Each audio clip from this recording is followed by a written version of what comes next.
Καρπινής. Από μέσα από του Καρπινής. Ναι. Δεν θυμούμαι έναν, έδερα μία φορά έναν από του Καρπινής και έγιναμε οι καλύτεροι φίλοι μετά. Πώς τον λέγαν? Αχ, τώρα πέρασαν 60 χρόνια, 62 χρόνια. Ναι. Μία τον έριξα και που 1000 χρόνια πεθαμένος, αλλά επειδή ήταν τσιανάκι στρατηγού, μας έκαμνε του φατσιμάρι. Για πες πώς έγινε.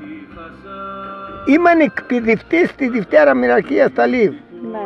Και λοχείας υπηρεσίας ήταν ένας αδελφικός μου φίλος, τώρα πήγα τον είδα από την Ικατερίνη, Πόντιος. Direct ο Σαπάν, Καρπινισότκου direct. Ναι. Λέει αυτή είναι η Ιξάδα και αυτή είναι η Ιξάδα να φύγει για τα καζάνια. Αυτός ο Τράνταγος, τσιανάκι στρατηγού.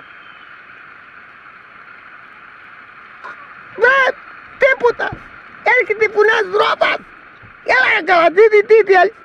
Λέει, έλα λέει έξω, ένας με πουλάει τα μπουκαλίκια.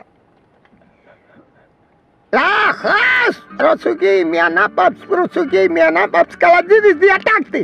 Ποιος είναι αυτός που δεν πάει για τα καζάνια? Λέει αυτός. Τον κοιτάζω μια φορά που κάτω πάνω. Λέω, βγάλ' τα λαστιχάκια από τα μπαζάκια σου. Ο Τράνταγος αυτός μένα με έβλεπε για φίτσουν μπροστά.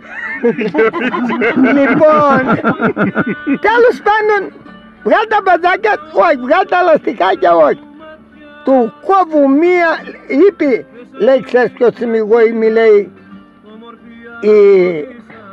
ο υποκόμου του στρατηγού. Μόλις είπε ο υποκόμου του στρατηγού, του κόβω μία εδώ, πάρ' του κάτι και ανεβαίνω απάνω με τα άρβιλα. Λάκας, 3 βήματα αριστερά. Του ζούλξα, του ζούλξα.